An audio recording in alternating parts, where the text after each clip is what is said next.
Welcome to another updates video for March 2021. First we'll go through the updates, then through the fixes.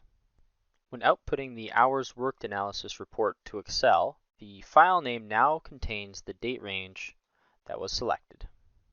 In the employee profile under the personal contact email section, the email section now requires that an email be properly formatted to save.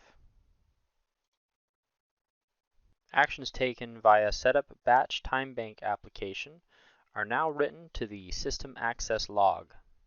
The Job Analysis report now has the option to show all jobs, open jobs, or closed jobs. In the Hours Worked Analysis report, added new sort options for Home Shift Employee Code, Home Shift Employee Name, Home Shift Total Hours. That's all for the updates. Now we'll go through the various fixes. The banked regular column in Edit TNA will now show decimal units if the system has been set to use decimal units. Corrected an error from the Time Approval Center while entering an in time manually, which could have created a calculation error. As well, fixed an error in the Time Approval Center if the user removed the rule column.